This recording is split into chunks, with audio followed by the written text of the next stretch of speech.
ప్రభునందు ప్రియమైన దేవుని పిల్లలారా, ప్రకటన గ్రంథము 2వ అధ్యాయము 20వ వచనాన్ని ఈ రాత్రి ధ్యానించబోతున్నాం. యెజబెలను స్త్రీని ప్రవక్త్రినని చెప్పుకొనుచున్న యెజబెలను స్త్రీని ఉండనించుచున్నారు. అది బోధించి నా దాసులను మోసపరచుచున్నది. ఈరోజు తుయతైరా సంఘములో అటువంటి ఒక అబద్ధ బోధకురాలని గురించి చూస్తున్నాం. తుయతైరా సంఘములో ప్రేమ ఉంది కాబట్టి పరిచర్య ఉంది, విశ్వాసం ఉంది కాబట్టి సహనం ఉంది. నెహెమ్యాలో కూడా ఇటువంటి లక్షణాలే ఉన్నాయి. అందుకే దేవుడు తన కార్యమును నెహెమ్యా ద్వారా జరిగించాడు. నీవు ప్రేమ కలిగి ఉండాలి, విశ్వాసము కలిగి ఉండాలి, తద్వారా పరిచర్య చేయాలి, ఆ విధముగా సహనాన్ని పెంచుకోవాలని గడిచిన రాత్రి ప్రభువు మాట్లాడాడు. కానీ ఇప్పుడు ఈ రోజు మాట్లాడుతూ అంటున్నాడు కదా, ఆమెను నీవు సహిస్తున్నావు, అబద్ధ బోధ చేస్తున్న బిడ్డను సహిస్తున్నావు, తప్పుడు మార్గాలలో నడిపిస్తున్న బిడ్డను సహిస్తున్నావు. ఆమె తప్పులు చెబుతున్నప్పుడు, అమ్మా నువ్వు తప్పు చెబుతున్నావు, నువ్వు ఆ మాట అలా చెప్పకూడదు, అది క్రీస్తుకు విరోధమని ఆమెను దూరం పెట్టడమో నువ్వు దూరం అయిపోవడమో మానేసి ఆమెను సహిస్తున్నావు. ఆమె ఏం చేస్తోందట? దేవుని ప్రజలను మోసము చేస్తోంది. దేవుని ప్రజలను మోసము చేస్తోంది. జాగ్రత్త దేవుని బిడ్డ, క్రీస్తు బోధ ఒకటే, నీ హృదయమును శుద్ధిగా ఉంచు. క్రీస్తు బోధ ఒకటే, మారు మనస్సును పొందు. క్రీస్తు బోధ ఒకటే, నీ పాపములకు క్షమాపణ సిలువలో దొరుకుతుంది. క్రీస్తు బోధ ఒకటే, నీ రోగములకు స్వస్థత యేసు రక్తము ద్వారా లభిస్తుంది. ఈ రోజున రకరకాల మోసకరమైన బోధలు చేసేవారు ఉన్నారు, రకరకాలైన మోసకరమైన మార్గాలలో నడిపించేవారు ఉన్నారు, మోసము చేసేవారు చాలా మంది ఉన్నారండి. నువ్వు మోసపోవద్దు. నువ్వు మోసపోకూడదంటే మొదటి నుండి ఏ స్వరమును విన్నావో, మొదటి నుండి ఏ బోధను విన్నావో, మొదటి నుండి ఎవరిని చూచి రక్షించబడ్డావో, మొదటి నుండి ఎక్కడి నుండి శక్తిని పొందావో దానిని మరచిపోకూడదు. తుయతైరా సంఘము మరచిపోయింది. ఏ విధమైన ప్రార్థనలు చేశారు, ఏ విధమైన ఆరాధనలు కొనసాగించారు, ఎటువంటి వాక్యములను ధ్యానించారు, ఏ విధముగా రక్షించబడ్డారు, ఎన్ని గంటలు ప్రార్థన చేశారు, ఇవన్నీ మరచిపోయారంట. అక్కడ ఉన్నటువంటి ఒక అబద్ధ బోధకురాలు యెజబెలులాగా సంఘమును తప్పుడు మార్గములో నడిపిస్తుంటే మిగిలిన వారు ఏం చేస్తున్నారంట? ఉపేక్షిస్తున్నారు, భరిస్తున్నారు. సంఘాలు దిగజారుతున్నాయి. కాలము గడిచే కొద్దీ సంఘాలు దిగజారుతున్నాయి. జాగ్రత్తగా గమనించండి. ఎఫెసీ సంఘముతో ప్రభు అంటున్నాడు, నీవు నీకొలాయుతుల బోధను ద్వేషించావు అన్నాడు. ఆలోచించండి. నిజంగా అర్థం చేసుకుంటే చాలా ఇంట్రెస్టింగ్ గా ఉంటుంది వాక్యం. ఎంత చక్కగా ఉంటుందో వాక్యం, ఎంత రుచిగా ఉంటుందో. నువ్వు ఇక్కడికి వచ్చి ఆడేదో చెప్పుకొని పోతాడు, నేను వినేశాను, నా మానాన్ని నేను అటు చూశాను ఇటు చూశాను, లేకపోతే ఇంకెక్కడికో చూశానని అనుకుంటే అది అవ్వదు. జాగ్రత్తగా నెమ్మదిగా మాట్లాడుతున్నాను కాబట్టి ప్రతి మాట బుర్రలోనికి రాణించుదురుగాక. మొదటి సంఘము ఎఫెసీ సంఘము. ఎఫెసీ సంఘముతో ప్రభు అంటున్నాడు, నికొలాయుతుల క్రియలను నీవు ద్వేషించావు. రెండవ సంఘము స్మరణ సంఘము, లోపములు లేనటువంటి సంఘము, దానిని పక్కన పెట్టాడు. ఆ తరువాత వచ్చిన సంఘము పెర్గము సంఘము. పెర్గము సంఘముతో ప్రభువు మాట్లాడుతూ అంటున్నాడు కదా, మీలో కొంతమంది బిలాము బోధను అనుసరిస్తున్నారంటున్నాడు. విశ్వాసులు కొంతమంది చెడిపోయారు. విశ్వాసులు కొంతమంది నికొలాయుతుల బోధను అనుసరిస్తున్నారు. విశ్వాసులు కొంతమంది బిలాము యొక్క బోధను ఆలకిస్తున్నారు, అనుసరిస్తున్నారు. మూడవ సంఘముగా చెడిపోయిన మూడవ సంఘముగా తుయతైరా సంఘము కనిపిస్తోంది. గమనించండి, ఈ సంఘములో బోధకుడే చెడిపోయాడు. యెజబెలులాగా సంఘమును తప్పుత్రోవలో నడిపిస్తున్నాడు, పాపమును ప్రోత్సహిస్తున్నాడు. దేవుని బిడ్డ, రాజు సరైనోడు కాకపోతే ప్రజలు కూడా పాపమే చేస్తారు. ఆహాబు రాజు ఎప్పుడైతే బయలు దేవతకు విగ్రహమును కట్టించి, బయలు దేవతకు దేవతా స్తంభమును నిలిపి, బయలు దేవతకు బలిపీఠమును కట్టించాడో ఇశ్రాయేలీయులందరూ కూడా భ్రష్టులైపోయారు. రాజు సరైన వాడు కాకపోతే రాజులు లేరు. కానీ నీకు సంగతి తెలుసా? ఓ పురుషుడా, నువ్వే నీ ఇంటికి రాజువి. ఓ స్త్రీ, నువ్వే నీ ఇంటికి రాణివి. ఈ రోజు ప్రభు అడుగుతున్నాడు, నీలో యెజబెలు లక్షణాలు ఏమైనా కనబడుతున్నాయేమో? ఓ పురుషుడా, ఓ యజమానుడా, ఓ ఇంటికి రాజైన వాడా, నీలో అహాబు లక్షణాలు ఏమైనా కనబడుతున్నాయేమో? అహాబు ఏం చేశాడో తెలుసా? చెడగొట్టేటువంటి యెజబెలును అనుసరించి నడిచాడు. పాడు చేస్తున్న ఆలోచనలు ఇస్తున్నటువంటి యెజబెలును అనుసరించి నడిచాడు. యెజబెలు అన్నది బయలుకు దేవతా స్తంభం పెట్టు, యెజబెలు అన్నది బయలుకు బలిపీఠము కట్టు, యెజబెలు అన్నది రకరకాలైన పాపములు చెయ్యి. అహాబు ప్రతి పాపము చేసేసాడండి, ప్రతి పాపము చేసేసాడు. ఒకరోజు పొద్దున్నే అనుకుందాం, పోనీ సరదాకి యెజబెలు గారు నిద్రలో ఇచ్చారు. ప్రవక్తల జ్ఞాపకం వచ్చారు యెజబెలుకి. వెంటనే అహాబు దగ్గరకు వచ్చింది, యెహోవా ప్రవక్తలు ఎవరైతే ఉన్నారో వాళ్ళందరినీ చంపే అన్నది. అహాబు ఏం చేశాడో తెలుసా? దేవుని ప్రవక్తలందరినీ చంపేశాడు.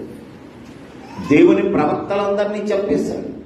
ఇంకొన్ని రోజులు పోయిన తర్వాత ఏలియా గారంట బయలు ప్రవక్తలందరినీ చంపేశారంట. మరుసటి రోజు నాడు యెజబెలు గారు లేచారు, ఇదిగో మహారాజా, ఏలియా ఎక్కడున్నా చంపే. ఇంకొక రోజు ఆహాబు గారు ముఖము చిన్నబుచ్చుకొని వచ్చారు. ఏమిరా నాయనా, ఏం జరిగింది? భర్త గారు నాబోతు పొలమేమని అన్నాడు, నాబోతును చంపే.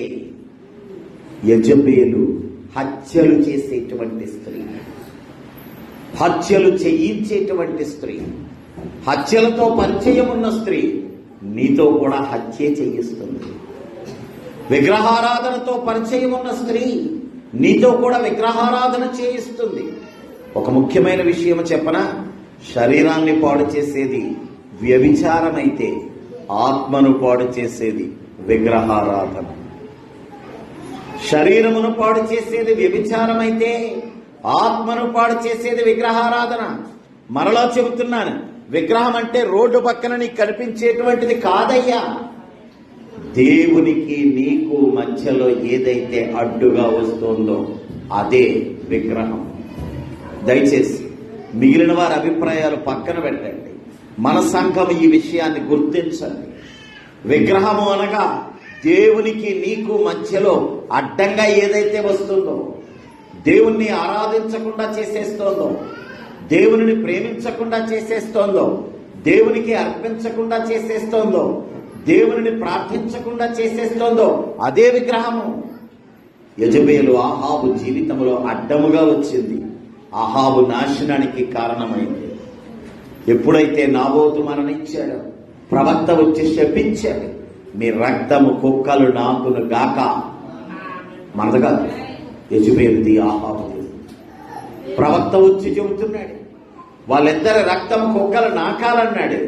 వారిద్దరి రక్తము కుక్కలు నాకాయి. యెజబెలు పాపమును అలవరచిన స్త్రీ. ఈ రోజు ప్రభువు తుయతైరా సంఘంతో అంటున్నాడు, యెజబెలు అక్కడ నిలబడుతోందంట, అందరికీ బోధ చేస్తోందంట. కానీ వారు అంటున్నారు, మా ప్రేమ గొప్పది, మా విశ్వాసము గొప్పది. కానీ వారు వింటున్న బోధ ఎటువంటిది? చెడ్డ బోధ, మోసపరిచేటువంటి బోధ, మోసపరిచేటువంటి బోధ. జీవగ్రంథంలో ఇలా పాపములు చేసి పాడు చేసిన వారు చాలా మంది కనబడుతున్నారు. దానియేలు గ్రంథములో 3వ అధ్యాయములో నెబుకద్నెజరు రాజుగారు కనబడుతున్నారు. దానియేలు గ్రంథములో 3వ అధ్యాయములో నెబుకద్నెజరు రాజుగారు ఏమంటున్నారంటే, దేవతను ప్రతిష్ఠించాం, దినములో ఆయా సమయమునందు మీకు ఒక పిలుపు ఇవ్వబడతాది. పిలుపు ఇవ్వబడినప్పుడు మీరేం చేయాలంట? ఆ దేవతకు మొక్కాలి. శద్రకు మేషకు అబెద్నెగోలు అంటున్నారు, ఆ పాపము మేము చెయ్యము. దేవుడికి స్తోత్రం. చెడ్డ మాట నీకు వినిపించినప్పుడు, వినబడకూడని మాట నీకు వినిపించినప్పుడు, నీకు సంబంధము లేనటువంటి మాట నీకు వినిపించినప్పుడు ప్రభు ఏమంటున్నాడు తెలుసా? నీ చెవిలో సీసం పోసుకో అంటున్నాడు. కానీ మనకెలా ఉంటుందో తెలుసా? చెడ్డ మాటలు చెవిలో పాలు పోసినట్టుగా ఉంటుందంట. పక్క వాళ్ళను గురించి ఏదైనా ఒక విచిత్రమైన వార్తో, వింతైన వార్తో, ఏదో ఒక ఇంట్రెస్టింగ్ న్యూస్ వినబడిందంటే మన చెవులకి ఎలా ఉంటుందంటమా? పాలు పోసినట్టు ఉంటుంది.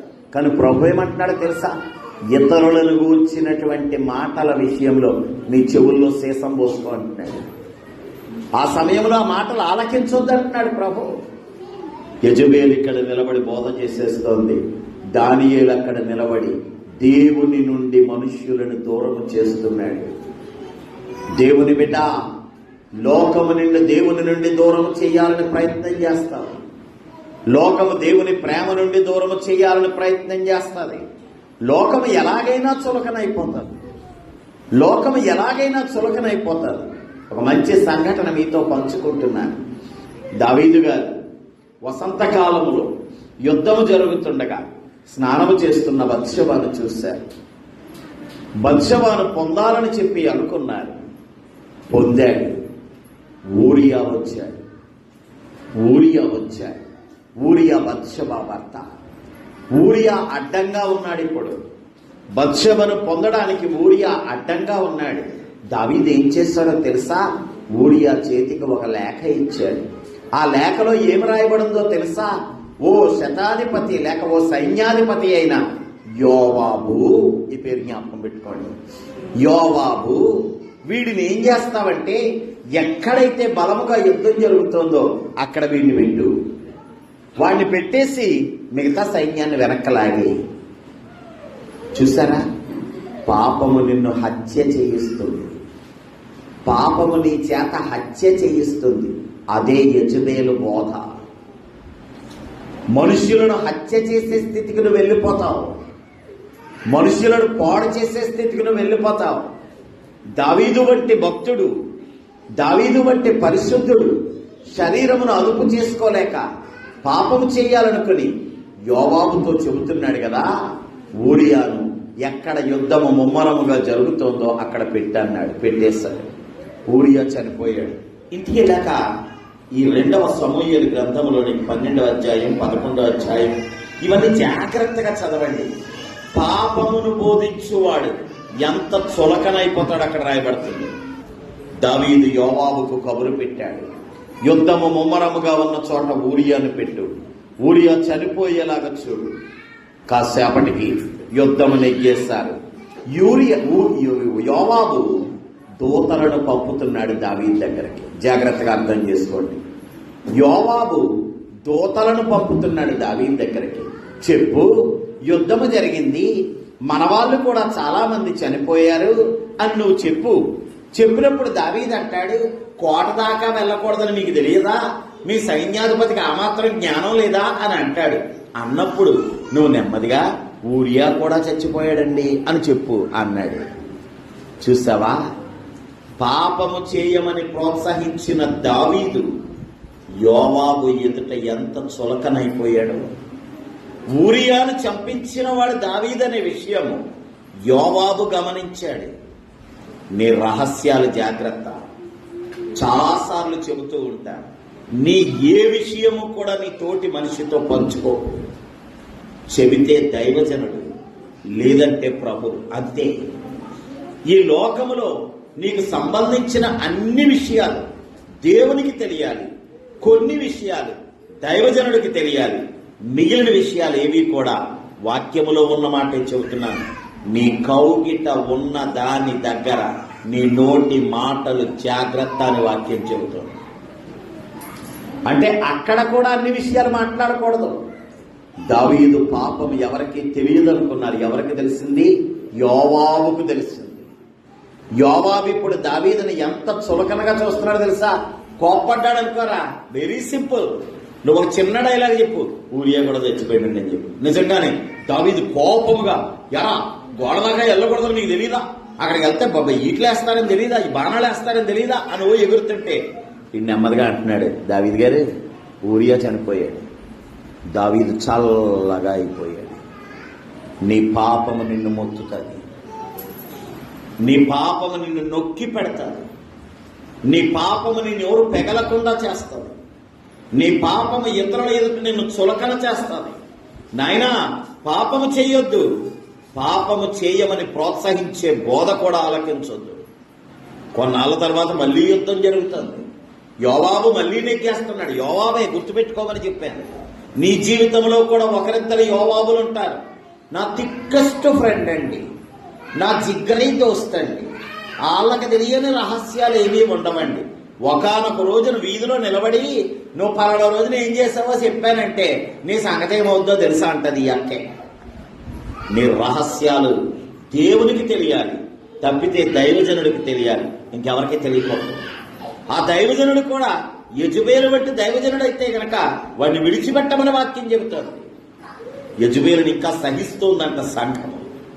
ఈ యోవాబు కబురెడుతున్నాడు, ఇదిగో దావీదు ముందున్న పట్టణాన్ని పట్టేసుకున్నాను, నువ్వు వచ్చి వెనకాతల పట్టణాన్ని పట్టుకుంటే సరి, లేదంటే నేను గాని పట్టుకున్నాననుకో ఆ పట్టణానికి నా పేరు పెట్టేస్తా. అంటే దాని అర్థం ఏంటి? నేను పట్టుకుంటే ఆ పట్టణానికి నేను ఇప్పుడు రాజునైపోతా. ఎందుకంత చులకన పరిస్థితి వచ్చింది? దావీదు యొక్క పాపము, దావీదు యొక్క రహస్య పాపము యోవాబుకు తెలుసు. దావీదు నడిపించిన తప్పుడు నడిపింపులు యోవాబుకు తెలుసు. దేవుని పిల్లలారా జాగ్రత్త సుమి, యజబేలు బోధకు లోబడద్దు, యజబేలు బోధకు లోబడద్దు. సమూయేలు మొదటి గ్రంథములో 2వ అధ్యాయములో, సమూయేలు మొదటి గ్రంథము 2వ అధ్యాయములో ఏలీ పాస్టర్ గారు కనబడుతున్నారు మనకు. అక్కడ ఏలీ గారి దగ్గరే సమూయేలు పెరిగాడు, ఏలీ గారి దగ్గరే సమూయేలు పెరిగాడు. ఏలీ గారికి 2 కొడుకులున్నారు, ఏలీ గారికి 2 కొడుకులున్నారు. ఏలీ గారి తర్వాత యాజకులు అయ్యేవారు వాళ్ళే. ఈ యాజకులిద్దరూ ఏం చేస్తున్నారంటే తెలుసా? తీసుకోకూడని ఆహార పదార్థాలు తీసేసుకుంటున్నారంట వాళ్ళు. యాజకుడి కంటూ దేవుడు కొన్నింటిని ఏర్పరిచాడు. యాజకుడు తీసుకోదగినటువంటివి కొన్ని ఉంటాయి, పట్టుకొచ్చిన వాడికి వదిలేయాల్సినవి కొన్ని ఉంటాయి. కానీ వాళ్ళు ఏం చేస్తున్నారంట? వదిలివేయవలసినటువంటి వాటిలోంచి కూడా వారు తీసేసుకుంటున్నారు. దేవుడు ఏలీ గారితో చెప్పాడు, సంఘం ఏలీ గారితో చెప్పింది, అయ్యా మీ అబ్బాయిలు ఏం చేస్తున్నారో తెలుసా? అది తీసుకోకూడదండి, అవి తీసేసుకుంటున్నారు. ఏలీ గారి పిల్లలకు బుద్ధి చెప్పాడు, కానీ మార్చలేకపోయాడు. దేవునికి స్తోత్రం చెప్పాడు. ఈ రోజున తల్లిదండ్రుల పరిస్థితి ఎలా ఉందో తెలుసా? ఏడమ్మా నీ కొడుకు రమ్మని చెప్పానండి, రాలేదండి, నేనేం చేయగలనండి. నువ్వేం చేయలేవా? ఏం చేయలేనప్పుడు ఎందుకు కన్నావు? ఏం చేయలేనప్పుడు నువ్వెందుకు రక్షణలోకి వచ్చావు? నీ పిల్లవాడు అక్కడ చెడ్డ బుద్ధితో చెడ్డ దారిలో వెళుతూ ఉంటే వాడిని మార్చుకోలేనప్పుడు నువ్వు రక్షణలోనికి వచ్చే ఉపయోగం ఏంటి? దేవుడు నీకు ఇచ్చిన కుటుంబం చెడిపోతుంటే నువ్వు చేస్తున్న పనేంటి? చాలా మంది అలాగే చెబుతారు. ఏలీ గారు కూడా అలాగే అంటున్నారు. ఏం చెప్తాను రా, పెద్ద తలపడైపోయారు వీళ్ళిద్దరు, ఏం చెప్పినా కూడా అలాగే చేస్తున్నారు. తీసుకోవద్దు అని చెప్తున్నాను. ఒక రోజు మానేస్తున్నారు, 2 రోజులు మానేస్తున్నారు, అక్కడి నుంచి మళ్ళీ మామూలుగానే పాపం చేసేస్తున్నారు. ఏలీ గారు సరిచెయ్యలేకపోయారు. యజబేలు బోధలాగా తయారైంది ఏలీ గారి బోధ, తప్పుడు మార్గంలో నడిపించే బోధ. కొన్నాళ్ళు అయిన తర్వాత మళ్ళా కొంతమంది వచ్చారు, అయ్యా మీ వాళ్ళ పాపము ఎక్కువైనట్టు కనబడుతుంది, వస్తువులు తీసుకోవడమే కాదు ఇంకా చెప్పకూడని పాపాలు కూడా చేస్తున్నారండి. ఏలీ గారు మరలా అంటున్నారు, పెద్దోళ్ళు అయిపోయారు నాయన, నేను చెప్పినా కూడా వాళ్ళు ఇంకా నా మాట వినరు. ఆ కారణంగా ఏం జరిగిందో తెలుసా? ఇశ్రాయేలీయులు యుద్ధములో ఓడిపోయారు. ఇక అతి భయంకరమైన మాట చెప్పున, ఇశ్రాయేలీయుల మందసము శత్రువులు పట్టుకుపోయారు.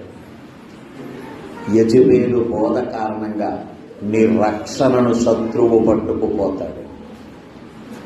యెజెబెలు బోధ కారణంగా నీ ప్రార్థనా జీవితాన్ని శత్రువు పట్టుకుపోతాడు. యెజెబెలు బోధ కారణంగా నీ యొక్క ఆరాధన జీవితాన్ని సాతాను పట్టుకుపోతాడు.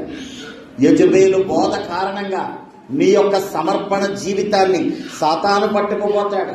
నీ విశ్వాస యాత్ర, నీ ఆత్మీయ యాత్ర, నీ ఆత్మీయ ఫలాలు సమస్తమును కూడా మందసమును పట్టుకుపోయిన శత్రువుల్లాగా. ఎందుకో తెలుసా? నీవు అనుసరిస్తున్నది యెజబేలు బోధ. తుయతైరా సంఘంతో ప్రభువు చెబుతున్నాడు, యెజబేలు బోధిస్తోందని మీకు తెలుసు, దేవునికి వ్యతిరేకమైన బోధ వినబడుతోందని తెలుసు. మనము నేర్చుకున్న బోధ ఒకటి, ఈ రోజున అవలంబిస్తున్న బోధ ఇంకొకటి. గుర్తించావా? గమనించావా? ఎవరు పడితే వారు బోధకులు అవ్వరండి. ఎవరు పడితే వారు బోధకులు అవ్వరు. అందరూ నేను సువార్తికులనే ప్రకటిస్తాను. తుయతైరా సంఘము మోసపోతుంది. యెజబేలు బోధకు లోబడిపోతుంది. యెజబేలు ఏం చేస్తుంది? దేవుని పిల్లలని మోసం చేస్తుంది. నా మాట కాదు, వాక్యంలో ఉన్న మాట చెప్పాను నేను. ప్రకటన గ్రంథం 2వ అధ్యాయం 20వ వచనంలో వాక్యంలో ఉన్న మాటే నేను చెప్పాను. యెజబేలును సహించారు, అది నా పిల్లల్ని మోసం చేస్తుంది. నా బోధ అనుసరించి వారిని మోసం చేస్తుంది. పాపం చెయ్యండి పర్లేదు, అదేమని చెప్తుందో తెలుసా? దేవుడు నీవాడు, నువ్వు దేవుని వాడివి, పాపం చేస్తే దేవుడు వదిలేస్తాడేంటి? సిలువు మీద 2వ దొంగని క్షమించలేదు, పాపం చేసిన స్త్రీని క్షమించలేదు, నిన్ను కూడా అలాగే క్షమిస్తాడు, ఏం పర్లేదు. ఈ ఒక్కరోజుకి ప్రార్థన మానే, ఈ ఒక్కరోజుకి సన్నిధి మానే, ఈ ఒక్కరోజుకి లోకపు కార్యాన్ని చక్కబెట్టు. జాగ్రత్త బిడ్డ. యెజబేలు బోధకు చోటిచ్చిన తుయతైరా సంఘం ప్రేమ, విశ్వాసము, పరిచర్య మరి విస్తారమైన నమ్మకము కాదు, సహనము కలిగి ఉన్నప్పటికీ కూడా ప్రభు అంటున్నాడు కదా, ఓ సంఘమా, పాపమును నీవు సహిస్తున్నావు, పాపమును బోధిస్తున్న వాడిని సహిస్తున్నావు, దేవుని రాజ్యమునకు నిన్ను దూరం చేసేవాడిని సహిస్తున్నావు, దేవుని ప్రేమను దూరం చేసేవాడిని సహిస్తున్నావు. యేసయ్య ఫలానా చోట ఉన్నాడు, యేసయ్య ఇక్కడ ఉన్నాడు, యేసయ్య అక్కడ ఉన్నాడు. రాకడ దినాల్లో ఇలాంటి అబద్ధ బోధ వినబడుతుంది. అదే యెజబేలు బోధ. దానిని సహించొద్దు. యేసయ్య ఒకటే చెబుతున్నాడు, విశ్వాసంతో నువ్వు ప్రార్థించు, నమ్మికతో నువ్వు ప్రార్థించు, మంచి సహనము కలిగి ఉండు, మంచి క్రియలను కలిగి ఉండు, దేవుని ఆశ్రయించు. వ్యర్థమైన ఆరాధనలు వద్దు, వేషధారణ వద్దు, వేషధారణ వద్దు. నీ ప్రార్థన నీ గురించి మాట్లాడాలి తప్ప నీ వస్త్రధారణ కాదు, నీ రూపం కాదు, నీ క్రియలు నీ గురించి మాట్లాడాలి తప్ప నువ్వు ధరించుకున్నటువంటివి కావు. యెజబేలైతే గనక బయటి రూపమును గురించి మాట్లాడుతుంది. యెజబేలైతే గనక హృదయపు చెడుతనమును ప్రోత్సహించేదిగా మాట్లాడుతుంది. నెబుకద్నెజరు రాజును చూశాం, దావీదును చూశాం. ఏలి యాజకుడండి, యాజకుడు. వారి పిల్లల కారణంగా దేవుని మందసం ఎత్తుకుపోబడ్డాన్ని చూశాం. అయ్యా, ఇన్ని సంవత్సరాల ప్రార్థన చేశావు, ఆ ఫలాన్ని యెజబేలుకు వదిలేస్తావా? ఇన్ని సంవత్సరాలు నమ్మకంగా నడిచావు, ఆ నమ్మికను యెజబేలుకు వదిలేస్తావా? అబద్ధ బోధకులను ప్రోత్సహించొద్దు. పౌలు గారు చెబుతున్నారు, మేము బోధించిన బోధ తప్ప, క్రీస్తును గూర్చిన, సిలువను గూర్చిన బోధ తప్ప మిగిలిన ఏ బోధ అయినా కూడా మిమ్మల్ని మోసపరిచే బోధే. సిలువ బోధ మాత్రమే సత్యం, సిలువ బోధ మాత్రమే సత్యం. సత్యము పలకమని వాక్యం చెబుతోంది. సత్యము పలకమని ఎఫెసీయులకు రాసిన పత్రిక 4వ అధ్యాయం 15వ వచనములో, ఎఫెసీయులకు రాసిన పత్రిక 4వ అధ్యాయం 15వ వచనములో ప్రేమ కలిగి సత్యము చెప్పుము అని చెబుతోంది. ప్రేమ కలిగి సత్యము చెప్పుము అని చెబుతోంది. నువ్వు సత్యం మాట్లాడాలి, ఉన్నది ఉన్నట్టుగా మాట్లాడాలి. మోసకరమైనటువంటి కవరింగులు వేసి మాట్లాడకూడదు. వాక్యం ఎలా చెబుతోందో అలాగే చెప్పాలి. వాక్యం ఏం చెబుతోందో అదే చెప్పాలి. సొంత అక్షరాలు, సొంత మాటలు, సొంత వ్యాఖ్యానాలు దానికి జోడించకూడదు. వాక్యమును వక్రీకరించకూడదు. వక్రీకరిస్తే లోక సంబంధివే.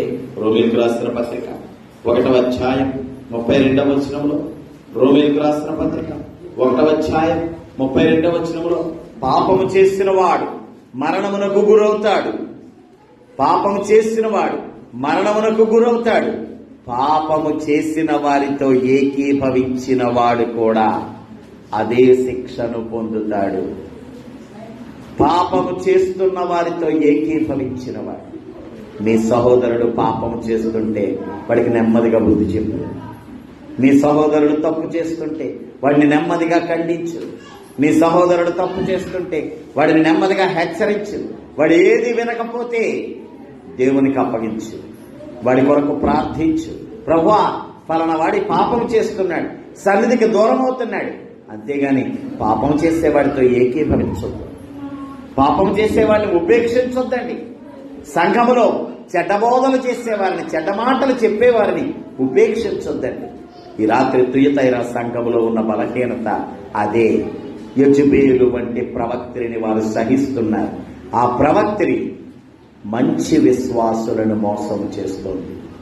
మంచి విశ్వాసులను మోసం చేస్తుంది. చెప్పండి ఏంటండి? మంచి విశ్వాసులను మోసం చేస్తుంది. మరలా చెప్పండి. మోసపోవద్దు. చెడ్డ బోధల వైపునకు నీ చెవులను వెళ్ళనవద్దు. దేవుడు మనల్ని దీవించి ఆశీర్వదించునుగాక.